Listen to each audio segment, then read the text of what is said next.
The Paramount Newcastle was also every inch an all-American movie theatre, vast, lush and magnificent, and its huge vertical fin announcing the theatre's name dominated the exterior in Pilgrim Street. The completion of the Paramount was considered a triumph for the architects and contractors who had worked to schedule to bring the magnificent theatre into being on time.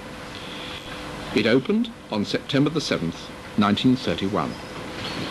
The elevation was of brick and stone, and its strength and dignity was very effective.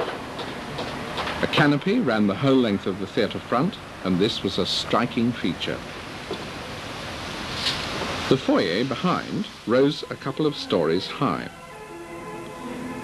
Above the canopy, the front of brick and stone was divided by pilasters, rising to a cornice, above which was a shallow story. The box office, in true American fashion, was by the doors to the theatre. On the left side was the entrance hall, and on the right the stalls foyer. Here there used to be hanging light units with 9-carat gold plating. The balcony lounge was reached by ascending a double staircase at the extreme right of the foyer.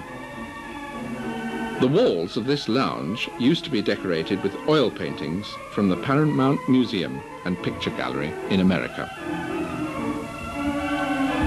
Every article of furniture of the restrooms, lounges and foyers was specially made to the instructions of Charles M. Fox, the Paramount art designer. The decoration of the auditorium could best be described as being modernized, modern French. It was rich and varied, and had also been carried out to designs by Charles M. Fox. The ceiling used to resemble a night sky with gilded designs on a dark ground. And in the centre, a modern light fitting of opal glass had a hanging light fitted below it.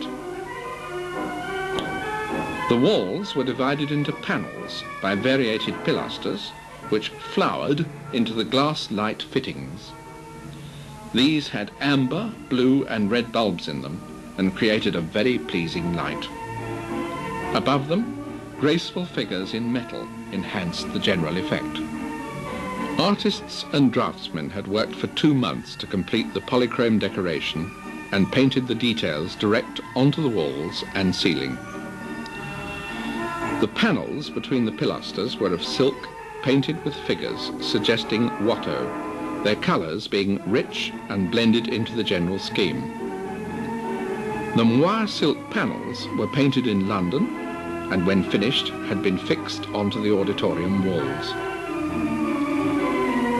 The stage curtains and pelmet had a touch of real quality. In front of the organ louvres was a sequin-spangled net drapery.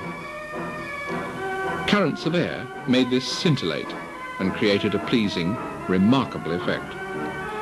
Original projection equipment was super simplex projectors with Hall and Connolly arcs.